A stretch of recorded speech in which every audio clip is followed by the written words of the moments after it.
It was a quiet Sunday afternoon at Willow Glen Estates, a cookie-cutter development built around a fairly attractive man-made lake.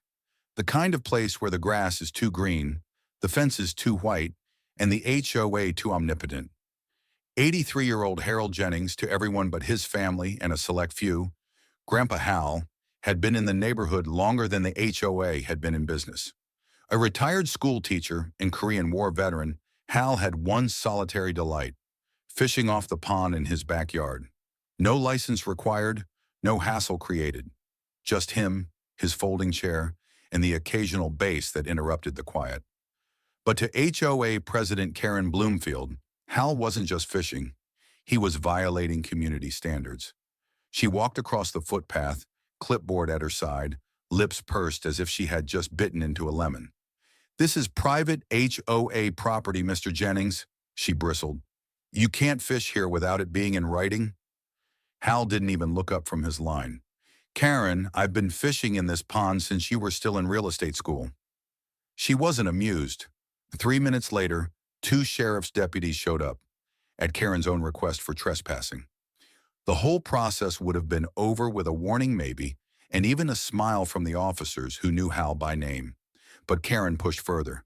She insisted they ticket him, tried to get him cited, even threatened to press charges.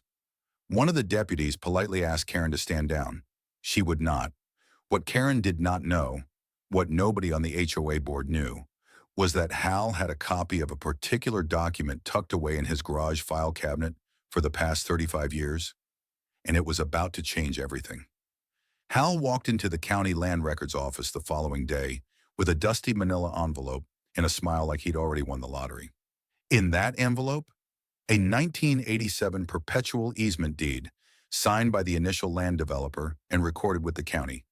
The deed specifically gave Hal and his assigns and heirs leave to cross over, utilize, and fish the pond forever, as his original property had provided crucial access for the construction of the dam that created the pond to begin with.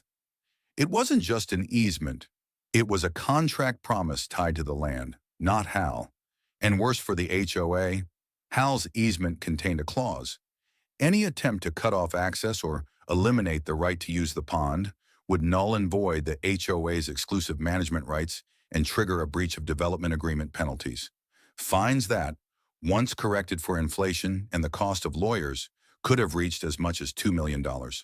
The developer, still in business and upset that the HOA had bullied one of the original homeowners, sent a cease and desist letter that afternoon, and Karen's smug smile faded faster than snow on a Texas sidewalk.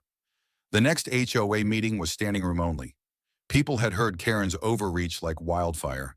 Everyone was incensed, not so much because she'd annoyed a beloved neighbor, but because her actions had triggered potential litigation that would bankrupt the entire HOA.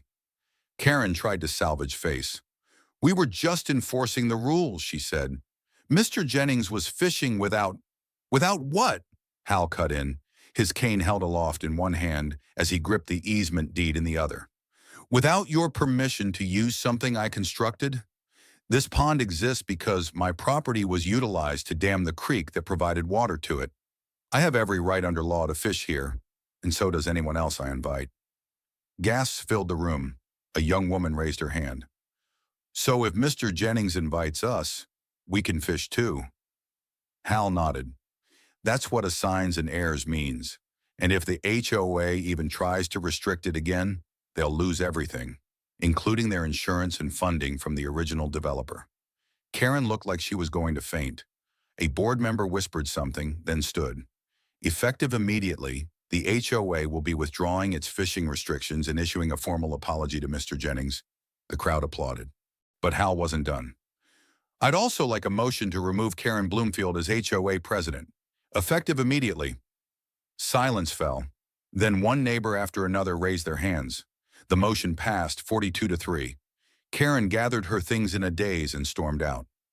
No goodbye, no regret. Just the subdued click of her heels echoing to her own inconsequence. Weeks passed.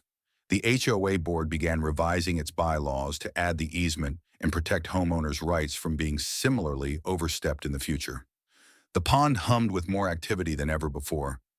Kids learning to cast, dads teaching girls how to bait a hook, and of course, Hal in his folding chair, holding court like a monarch on his rightful throne. When a local reporter asked Hal how it felt to win, he just smiled. This wasn't about winning. It was about reminding people that just because you're loud doesn't mean you're right. Sometimes the quiet old guy with the fishing rod has more power than the lady with the clipboard. And the HOA, they learned that trying to flex muscle without being aware of the territory's history, or even respecting those who were already there, comes with a price. In this case, $2 million and a presidency. Don't let this be the last HOA meltdown you see. Subscribe for more real stories where the underdog gets the last laugh.